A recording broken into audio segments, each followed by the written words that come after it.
Hola, bienvenidos guys. Welcome and welcome back. Now, welcome to the Reliable HVACR podcast. No live show today. Sorry about that. Had to move some guests around. We have plenty lined up. Some really great ones coming up. So I hope you guys tune in for that. But for now, I want to get back to this series that I had kind of started. So it was like, where I had a topic and I kind of went off and gave my experience, my thoughts on it. And that's about like a 30-minute podcast, because I kind of focus on one topic. And we're not doing a whole interview or live chat where I get, distracted, which is awesome. I love when you guys show up to the live streams. I love, answering questions. The guests that come on have awesome stories and, stuff like that. So all that's cool. But I did have this series. The first episode was, not knowing everything. And I went over that in a video because it's something that I had come up in a call where I didn't know something and I wasn't familiar with it. And we went over that in the topic on a podcast. Now I have another one coming out on getting burnt out. I have not finished, recording these. I'm recording this one right before it's being posted. So I just need to get better about recording these ahead of time. So today is going to be advice for apprentices, new guys, or if you've been in the field for a little while now and you need to hear some of this stuff. If you have any questions or anything like that, you can leave them in the comments. You can message me. What I'm about to show you is a clip right now that I was talking to a guy, Logan, who left a comment on my TikTok. So he asked if I had any advice because he was starting a job, an apprenticeship, and he's new to the field. So whenever I get comments, or I get a lot of messages too, like if you guys want to message me on any platform, email me, leave a comment, I always try to respond directly to you. Now I haven't done these public answers and responses, but I want to get back into them because we were doing Q&As for a little while, which was only a few videos early on, and I never got around to getting back into it. And that could make for these one-off podcast episodes here and there. So if you go to my podcast on Spotify or Apple Podcasts, wherever you listen, don't forget to leave a review. Leave a 5-star review. You can do that over there. If you're on YouTube watching the video form, YouTube also has podcast now, so you can go to my channel, go over to the podcast section and listen to them basically in order, I guess. But on YouTube, I can separate them. So there's going to be the guest Reliable HVACR podcast. That's in one section. And then the other section is going to be this little mini series episodes, and they'll just be numbered, and there'll be a topic on each one. So on YouTube, you can find it like that. On Spotify or all these other ones, I'm probably just going to put my secondary logo. You'll see the little skull or something that'll differentiate it from like a guest spot or one of my live shows. So if you want to check it out, go check that out. This is going to be episode 2. Like I said, advice for apprentices. So let me show you the clip really quick over on YouTube. Basically, I answered this on my TikTok, and then I'll if you're listening, just listen to the audio, and then I will come back in really quick and give my final thoughts and conclusions on, help for the new guys. All right, man. So you got an HVAC apprenticeship that was offered to you and you accepted. First of all, that's amazing. Awesome. I'm glad that you're interested in the trade and you're getting your start. So good luck, first and foremost. In particular, for somebody that's new, show up and show up early. That's a good initiative. If you're getting picked up, because I know every company's different, but if you go to work, show up early. If you get picked up, whatever, be ready early. That's just one of the things that I actually hate myself, is when I'm picking someone up, or I got to go do a job with somebody else and they're making me late, or I'm waiting around. So like I said, show up ready or be ready and be early. Second thing is, when you're more than likely going to be riding with somebody, ask questions. Don't be afraid to ask questions. You need to know how they did the repair and why. Experience is your best friend. You're going to learn from a senior tech or somebody that's supposed to be training you, hopefully, and you can know how to do the stuff that comes up when you're with them, and you should be able to do those on your own. So like I said, know how they did the repair and why. Ask questions, like as simple as they are. Just ask questions if you don't understand.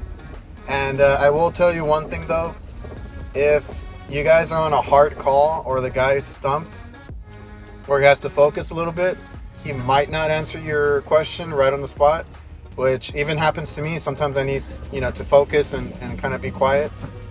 Sometimes I'll be quiet during my call, but if they don't answer you right away, or if there's not time to walk you through something, and if you can kind of tell that, that he's not in the mood or there's not enough time to go through it, wait till after the call. When you're driving, ask him all the questions that you had about the call so that you understand, again, how and why. And never stop learning. I think everybody always says that, but it's true.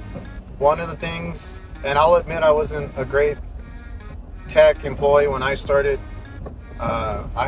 I was a kid. I just wanted to kind of get in and out, get through my day, and get it over with.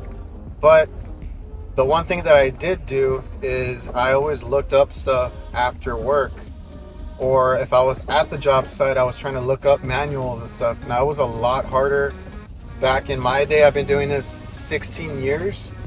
So 16 years ago, the internet wasn't as good as it is now, and companies were not putting their manuals online for you to download all the time. And if you could download it, service wasn't great back then. Trying to download, we're barely going away from flip phones and stuff like that. So always look it up after work.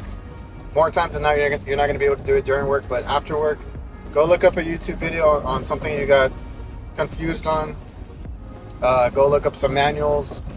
If you guys are installing something, take the manual, read it. Just always keep learning. And if there's something you don't fully understand, please look it up after work, whether it's a video, a manual, literature. Go look up whatever you can Google. Google is your best friend outside of work. And the more you can get into it, and kind of, even if it's a refresher on stuff that you already know, just really hone your craft, get in there and master it, and it'll pay off eventually, because then this stuff you can do it in your sleep. And I'll throw in a bonus one for you. Always be better and compete with yourself every day. So just from one call to the next, try and be better. See where you can improve, whether that's doing something quicker, more efficient. If you make a mistake, don't do it twice. Just always be better from one day to the next, one call to the next. And just worry about yourself, compete with yourself. Like I said, if you can do something quicker, more efficient, you can be better at it the next time. That's all that really matters. And you'll be a great tech because of it. So like I said, good luck. I love seeing people get into the trade. If you guys ever need any help or questions, I'm always here. I'm not the best or anything, but hey, it is what it is. And like I always say, if I can do it, you can do it. All right. So I hope that was helpful for some of you. Now, like he said, he just got into HVAC and he's doing service, I believe. And he took it. He took the job. Congrats. Like I said, that's awesome. I get a lot of messages about people that are inspired, or they want to get into the trade after seeing or following me, seeing some of my stuff. Never would have thought that would have been a thing. So I do appreciate the messages from you guys that are like, "Oh, you inspired me. You helped me with this or that." Because I really don't think I know that much. I'm kind of in my own niche, which is kitchen refrigeration with a little bit of AC. So I'm pretty comfortable with all that, but we don't get a lot of heating down here, so I'm not comfortable with no heat calls, and I'm not afraid to admit it. I don't do a lot of duct work, install work, stuff like that. So when that stuff comes around, I do tend to ask for help. So like I said in the points that I made, don't be afraid to ask questions. even if you've been doing this for like a long time now, like I said, I'm doing this going on 16 years.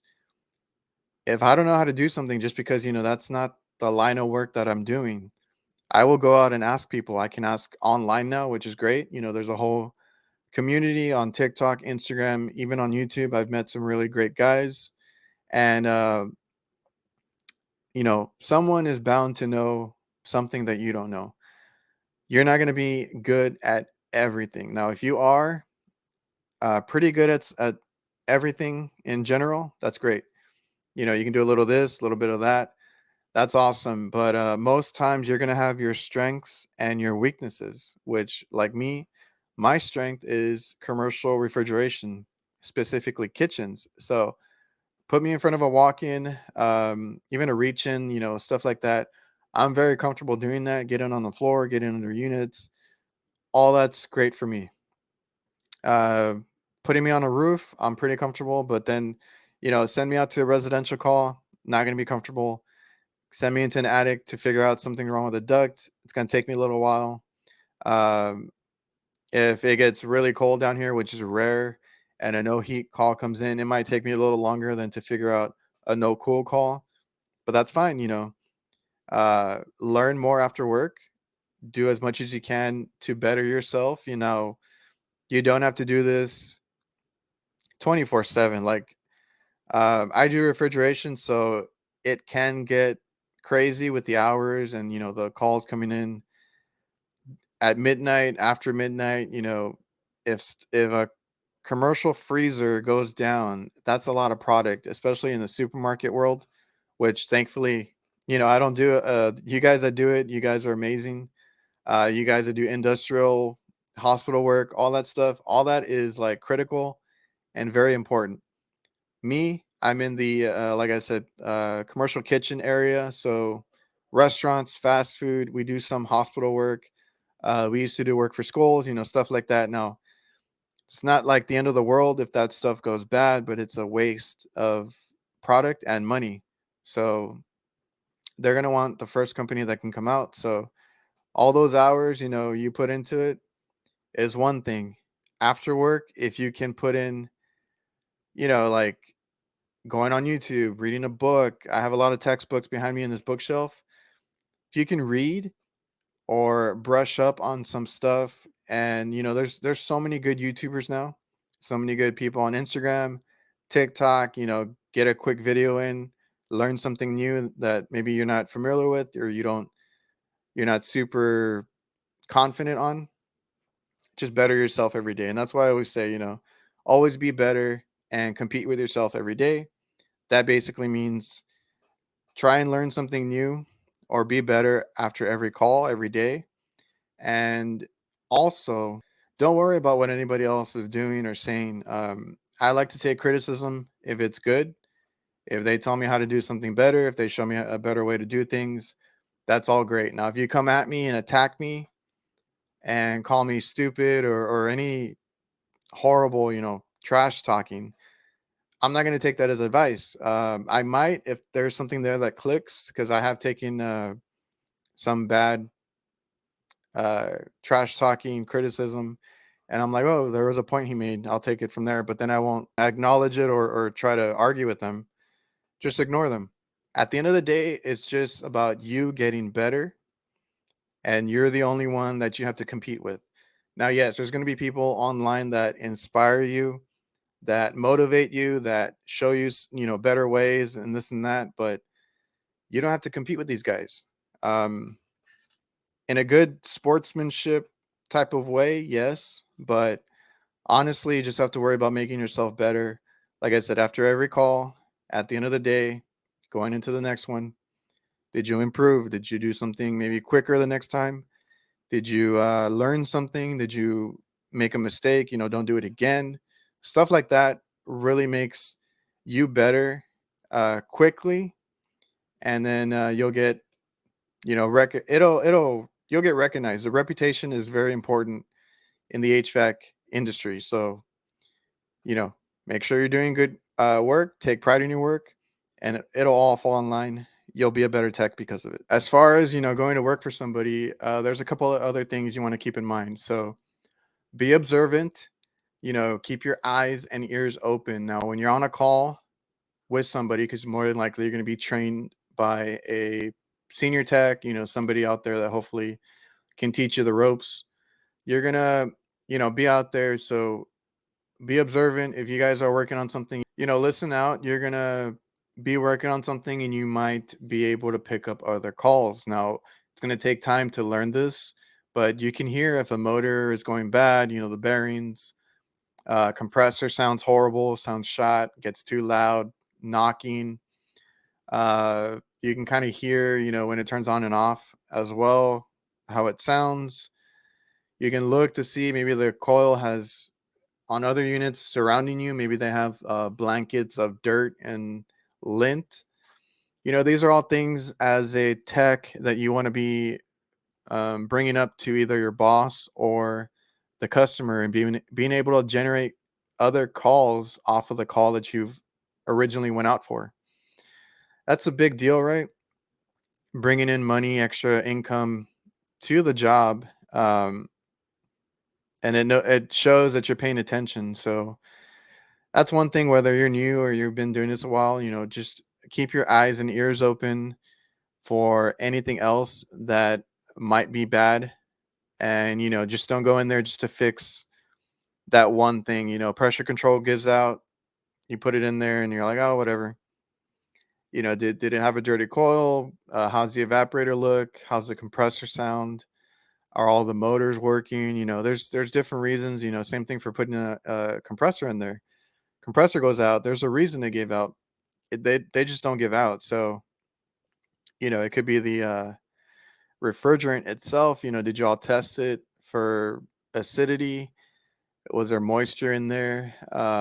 Like I said, if the motors give out, if the pressure switches are not good, there's a reason for that. So always go into depth and pay attention to things around you, and you'll be able to, get more calls. Be able to just be honest with your customer and give them choices like, hey, this looks like it's giving out. You look like you might have issues with this down the line, and that generates more calls, and then they appreciate the honesty and you looking out for them. And another thing, these companies, these bosses, people that are in charge of you basically are going to be looking out for is one, like I said, if you're early, you're prepared, you show that you want to be doing this by doing, the asking questions, showing motivation, stuff like that, that they can actually, tell that you want to do this is a very good thing, and a very something that'll impress them, and whoever the bosses and supervisors and stuff like that. So go in there with a mindset to do the work, be ready for anything. Be early, be ready. um Volunteer is a good thing. And then when you're out there, even though you're just a helper, let's say you want to learn something, learn how to change out something, and it start small. Change out a contactor, change out like a timer, little things like that. Just maybe watch it once or twice, or if you all have been if you've been riding along long enough and you feel comfortable, with wiring and kind of learning already, get your hands in there and then start doing the work. Start cleaning the coils is a really easy thing to do. Clean the coils, remove some of the panels. You know, like I said, change a contactor, change a thermostat. The easy stuff. You're not going to be out there changing compressors or anything crazy, but maybe you can braze something in. They set it up for you. You can braze in one of the lines, braze in the filter dryer. Just try and get in there, try and volunteer to do some of the work, show initiative, and that you want to be there, and that'll go a very long way. And when you're with your senior tech or whoever you're riding along with, um, being observant and helpful can also mean just going and getting the tools that they need. That goes a long way. I've been doing this for a while, like I said. One of the things I hate doing is going back to the van for things, whether it's a recovery machine, the tanks, uh, vacuum pump, or whatever I might need, extra hoses, all that stuff. Either ask them ahead of time, what they think they need from the van, or if they say that they need something, you're going to be the one getting it most likely if you're new. But also just pay attention to the process. If you know that you all are opening up a system, go get the recovery tank, all that. And then like once that's done, you're gonna braise or something, go get the torches, go get all that, get the striker ready, unravel the hose to the tank, the torch tanks, get the brazing rod ready, whatever the next step is, kind of think ahead and be like, okay, I need to do this, do that. Um, and then once he's done, start packing all that stuff up, because unloading and loading all that stuff kind of takes a lot of time and effort. So if you can kind of alleviate that, help them out with that, that'll really impress, the senior techs out there, whoever you're riding along with, is being able to help them get the stuff from the van and get it ready, and then being able to help pack up and then get it back in the van, because that's the worst part.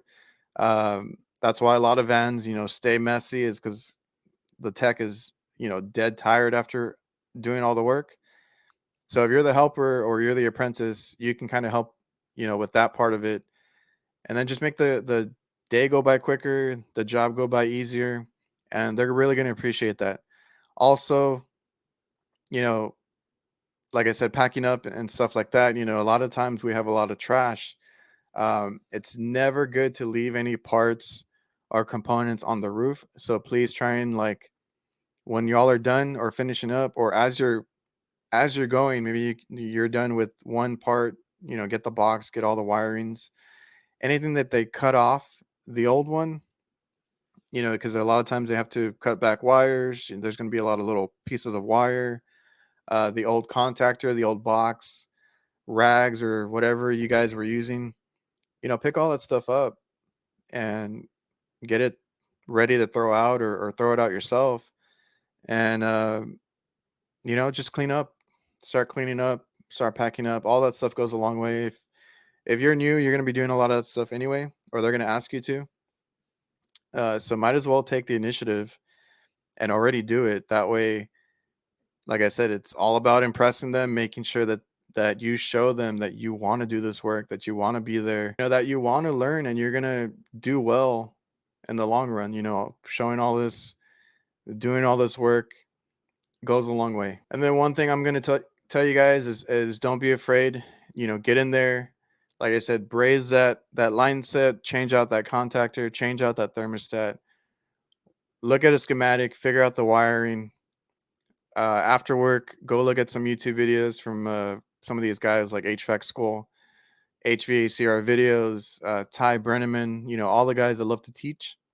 Go watch them. They'll help you brush up on your skills and explain it with cutaways, diagrams, all that kind of stuff. Check out all that free knowledge that you can get online. Read a manual. That's a great way to get a grasp on anything new that you see out there. If you guys are doing change outs or installs, maybe you put a unit in and you want to kind of look at the troubleshooting, look at the manual. There's going to be troubleshooting, there's going to be error codes, there's going to be install tips, how manufacturers want different things done.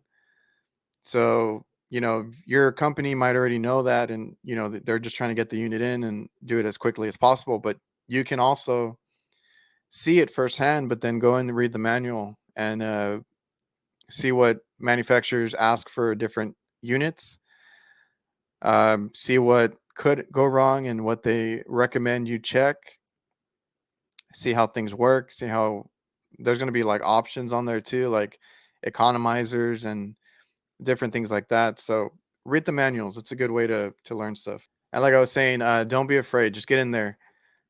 The worst thing is, like, you short something out, right? You pop a fuse, you short out or you pop a breaker, you trip a breaker, you burn a hole through the copper. I've been there. It's fine. It's not the end of the world. In our line of work, if anything, it can be fixed, right? So you burn a hole through the copper, patch it up. Somebody will patch it up. If you can't, your senior tech will, or whoever else is in your company that uh, does really good work. They can go out there, patch it up. You short something out, you pop a fuse, just get another fuse. Invest in some tools. You can get a popper, a jumper king, something like that that has a resettable fuse in it. If you're doing troubleshooting, so anything that goes wrong can be fixed. Now, there's catastrophic things that can go wrong, but hopefully that never happens. But like I said, miswiring something, burning out something, it's going to cost you a little bit, but it can be fixed. So don't worry about it. Don't stress on things. Don't take work home. Uh, like I said, for 24/7, like I said, you can come home, you can think about it. Stuff will bother you if you maybe didn't fix it or didn't get it right away. That used to eat at me a lot, but uh, think about it, or if you dwell on it too long, it can eat you alive. There, you can think about it after work. You can kind of try to go through it again in your mind. Go look up some videos. Go look up some literature. Just get a better understanding of what you were doing at work that day or what you had problems with. But don't let it consume you. A lot of us have families that we go home to, so please enjoy the time with your loved ones, your kids, any family that you have, family or friends, and just kind of like when you get out of work, it's going to linger with you, but try to enjoy your free time. Do a little bit of research, learn a little bit here and there, but enjoy the free time that you have with your family, your friends. If you're off on the weekend, enjoy that too. So it's a hard, stressful business, this HVAC world, but it's very rewarding. I love fixing things. I love, getting like these things up for the customers, freezers, air conditioners, different things that at the end of the day, they're very thankful that you went out there and fixed it. Not everybody can do it. So this is not for everybody. So if you go through this and you're having a tough time, don't sweat it. It's hard. There's no way around it. Now, if you can prepare yourself, if you can learn as much as you can about the trade, get you some good tools that help your job. Uh, get proper training, whether that's from a tech, a school, online. There's a lot of stuff that I didn't know up until recently. I go online, I kind of read up on all this stuff, proper procedures and things like that, or new equipment that I've never seen before. Get yourself prepared. Um, HVAC is very hard. It's like I said, it's not for everybody, but very rewarding. You can get good pay. It's very good work to be in. It's recession proof, like a lot of people say. Honestly, when that whole shutdown happened, we were only off a few days, maybe a week at most, until they decided, they really needed us. So, restaurants always have to make food. People always have to eat. That's where, like I said, my kitchen refrigeration comes into play. And people are always going to need heating and cooling. It's really a necessity. Gets really hot down here in Texas. We've had freeze warnings and weather every so often. So whether it's heating or cooling, it's a very important thing to have. And then even more so, the larger that you on the scale that you get, like industrial, like hospitals, stuff like that, like all that is important. It cannot be shut down. So if you're looking for a trade to get in that does a little bit of everything, we wire our own things. We're electricians. We have a lot of condensate drain lines that we have to run, drain problems that we have to deal with. So we do a little bit of plumbing, and then we do the refrigeration on the unit and design. If you don't like one part of the trade, that's one thing that I'll tell you. You can do anything you want. You can get into sales, you can get into service, you can get into install, you can go up to industrial. You can do like whatever you want. You can do design if you want. You can help manufacture the stuff that we work on. The sky's the limit with HVAC. There's so many different avenues, and I think there's something for everybody. So, like I said, if you want to get into a trade that will always be in demand, will always need good techs, that will pay pretty well for the most part. When you start out, you might start out low, especially like where I'm at. I'm in a low cost of living area. I'm in South Texas. You know, a lot of stuff here is cheap. It's cheap to live here.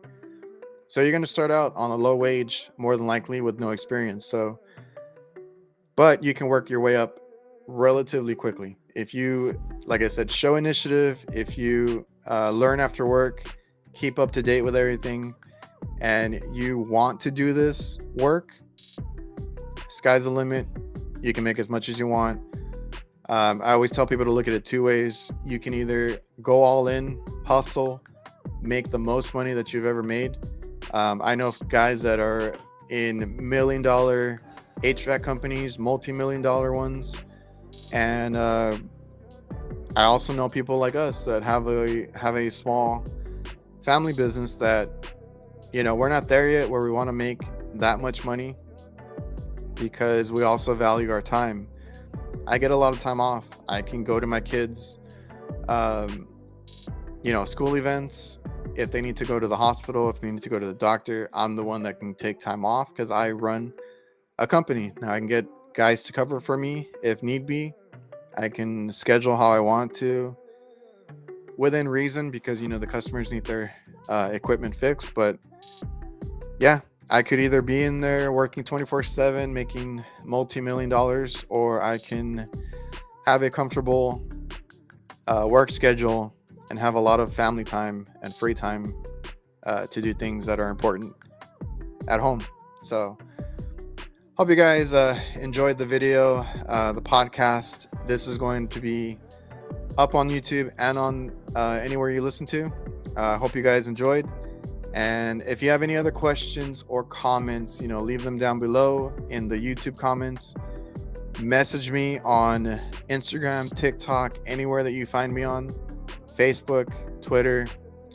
And I'll try and do more of these. I have another episode lined up I need to record, and we'll probably get to the live guests back on next week. So I hope you guys enjoy your week, and see you guys.